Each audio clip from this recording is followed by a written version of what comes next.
Bismillahirrahmanirrahim. Assalamualaikum warahmatullahi wabarakatuh.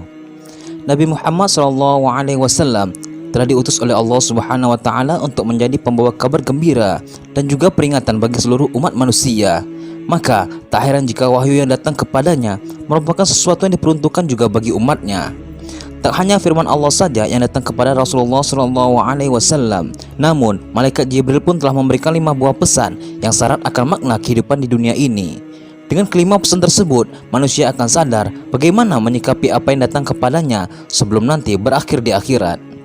Dengan demikian, apapun yang disampaikan oleh malaikat Jibril alaihissalam juga berlaku untuk semua hamba Allah Subhanahu wa Ta'ala. Jika Nabi Muhammad SAW saja dinasihati dan diingatkan, maka bagaimana dengan manusia selain beliau?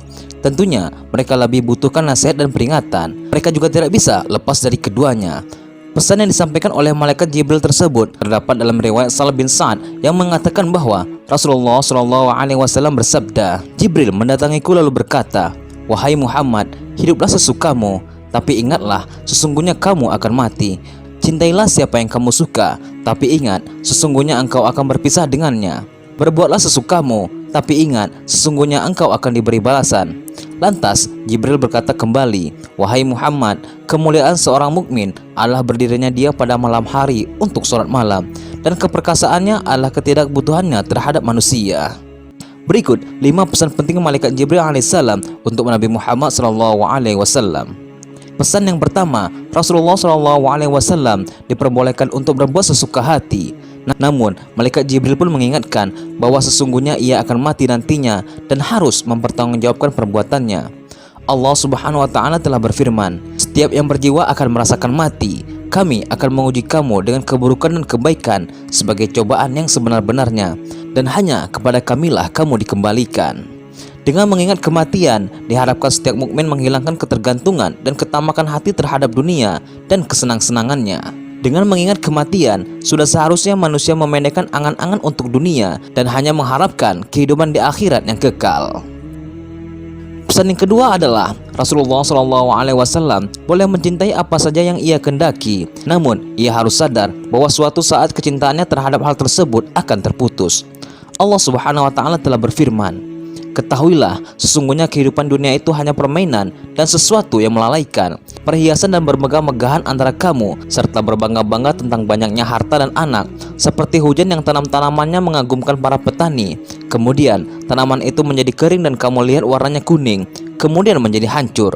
Dan di akhirat nanti ada azab yang keras dan dari Allah serta keridhaannya, dan kemudian dunia ini tidak lain hanyalah kesenangan yang menipu.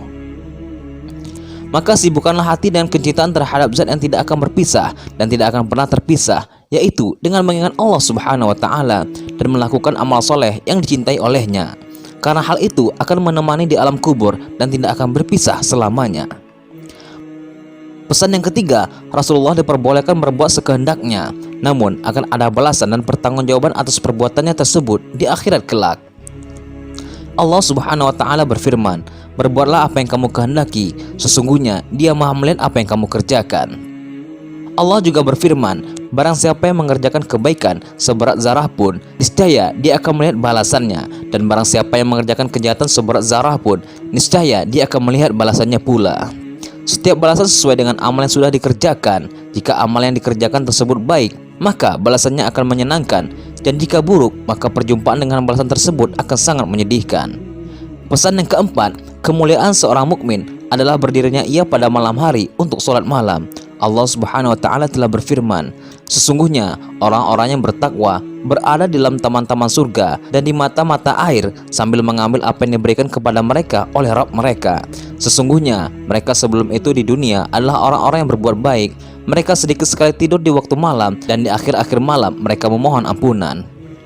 Dari Salman Al-Farisi radhiyallahu anhu bahwasanya Rasulullah SAW bersabda, "Dirikanlah sholat malam, karena sesungguhnya sholat malam itu adalah kebiasaan orang-orang saleh sebelum kamu. Sholat malam dapat mendekatkan kamu kepada Rabbmu. Sholat malam adalah sebagai penembus perbuatan buruk, mencegah berbuat dosa, dan menghindarkan diri dari penyakit yang menyerang tubuh." Ketinggian dan kehormatan seorang mukmin adalah usahanya menghidupkan malam dengan mendawamkan sholat tahajud di dalamnya, berzikir, dan membaca Al-Quran. Pesan yang kelima, keperkasaannya adalah ketidakbutuhannya terhadap manusia. Kekuatan, keperkasaan, dan keunggulan seorang mukmin dari orang lain adalah ketercukupannya dengan apa yang dikaruniai Allah Subhanahu wa taala kepadanya dan ketidakbutuhannya terhadap apa yang ada di tangan manusia. Dan karena mulianya hamba ini di tengah-tengah manusia, maka ia akan menjadi orang yang dicintai di tengah-tengah mereka. Abu Abbassal bin Sa'ad As-Sa'idi radhiyallahu anhu berkata, seorang laki-laki datang kepada Nabi Muhammad SAW dan berkata, "Wahai Rasulullah, tunjukkanlah kepadaku suatu amalan yang apabila aku lakukan akan dicintai Allah dan dicintai manusia." Rasulullah SAW bersabda, "Zuhudlah terhadap dunia, pasti Allah mencintaimu, dan zuhudlah terhadap apa yang di tangan manusia, pasti manusia pun mencintaimu." Umur manusia itu sangatlah pendek ketika dibandingkan dengan kehidupan di akhirat yang kekal. Malaikat Jibril menyampaikan pesan singkat melalui Rasulullah SAW tentang hal terbesar yang bermanfaat dan bisa menyelamatkan setiap hamba Allah Subhanahu wa taala dari kengerian hari pembalasan yang pasti akan datang kemudian. Dan nasihat ini pun telah mencakup kebaikan dunia dan akhirat dan memberikan jaminan dengan kebahagiaan dua negeri tersebut.